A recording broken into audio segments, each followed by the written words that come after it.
Mes frères et sœurs, je passais mon temps dans la musique. Je suis un ancien rappeur. Je faisais de la musique. On faisait des braquages. Je suis l'un des plus grands voleurs en Espagne.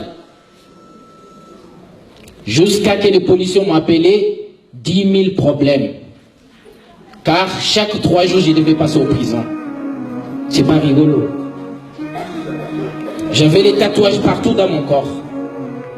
Chaque vendredi soir, je suis invité dans une boîte de nuit pour faire les concerts. J'ai passé mon temps dans ça. Wallah, j'aimais pas les musulmans. Lorsque je vois les gens sortir à la mosquée, je les détestais. Moi, ma mère, c'est une catholique. La moitié de ma famille, tous sont des catholiques et des chrétiens. Ma mère, elle est convertie aujourd'hui. Elle s'appelle Brigitte. J'ai grandi avec eux, mes oncles, tous. Je partais à l'église. Je venais. J'ai passé mon temps comme ça. Wallah, en arrivant en Espagne, c'est devenu encore plus.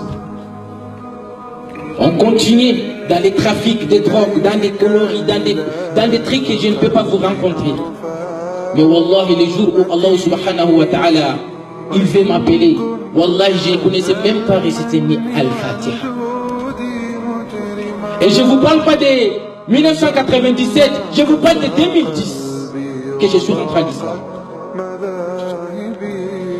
Une nuit, lendemain, on devait aller faire les braquages dans une banque.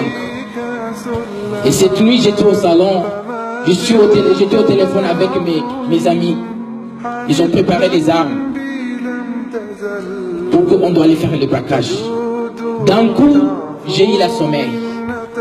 J'ai dit à mes amis, donc on s'appelle demain matin, comment on va voir comment on doit faire. Wallah, j'ai couché au salon.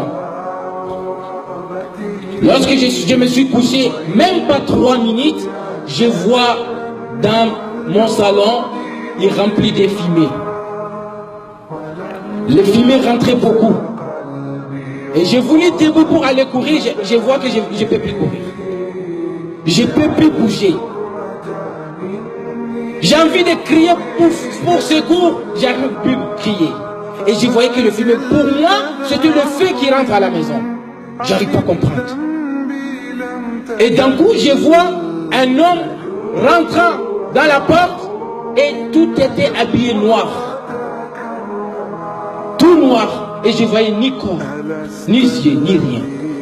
Il avait un bâton noir aussi. Il est venu jusqu'à qu'il ait déboussé en moi. Je lui ai dit, qui es toi? Il a dit, c'est moi, Malakul Maut. C'est moi l'ange de la mort. Il dit, mais l'ange de la mort, tu es venu faire quoi ici? Il a dit, Allah m'a envoyé de venir prendre ton âme. Allahu Akbar. Wallahi, lorsqu'il a dit que Allah m'a envoyé pour venir prendre ton âme, je vous jure, depuis ma naissance jusqu'à ma mort, je n'ai jamais regretté comme ce jour-là. Aujourd'hui, même si j'ai perdu toute ma famille entière, je ne peux pas regretter comme si j'ai regretté ce jour-là. J'ai dit, s'il te plaît, demande à Allah, il me donne juste 2 heures du temps, j'adore Allah et je répète, et puis tu prends mon âme.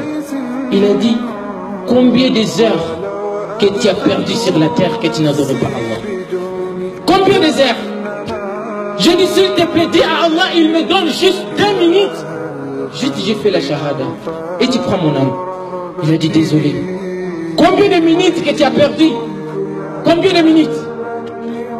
D'un coup, c'est comme c'est un film qui était venu devant moi. Tout ce que j'ai fait. Direct, il a tiré les bâtons sur moi. Wallah, on dirait que tu as pris le couteau, tu es en train de quitter mon corps sur mon chair.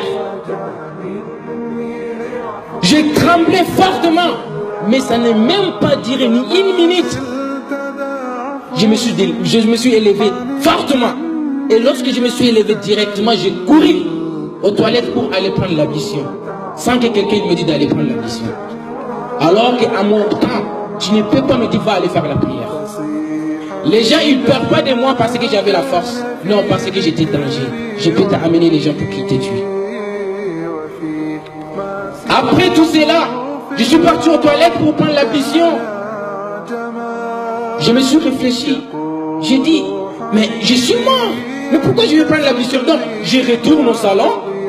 Comme ça, je vais regarder là où j'ai couché. Si j'ai trouvé mon corps, c'est-à-dire c'est vrai que je suis mort. Là, c'est mon âme qui est en train de parler. Je retourne au salon. Je regarde, je vois personne. D'un coup, j'ai dit, attends, je vais aller réveiller les voisins pour demander est-ce que je suis vivant ou je suis mort. En sortant, comme si Allah subhanahu wa ta'ala, il a apaisé mon cœur. Il a dit, tu es vivant, va aller prendre ton ablution. Voilà mes frères et sœurs, j'ai pris la religion comme ça. Et c'est 2010 que j'ai commencé les études. En 2010, aujourd'hui c'est 5 ans. Je n'ai jamais été en Arabie Saoudite. Je n'ai jamais été en Égypte. Mais aujourd'hui, alhamdulillah, les gens qui viennent étudier en Égypte, qui viennent traduire le Coran chez moi. Les gens viennent d'Arabie Saoudite, ils viennent traduire le Coran chez moi. Wallahi, j'ai fait que 3-4 ans. Et comme je viens de vous montrer cette terre-là, 3 ans de études, mais il n'y a rien, même si tu es en Chine et tu veux recevoir la science d'Allah, Allah il va te donner. Parce qu'Allah il est partout. Allah il est partout. Même si tu veux aller étudier la religion d'Allah en Russie, tu vas trouver ta science. Il est temps de repentir. Ista'iddu qabla al-maut. Préparez-vous avant la mort. La budda min al-isti'dad. Il est obligé, la préparation. On prépare, Inch'Allah. Donc, on va arrêter là.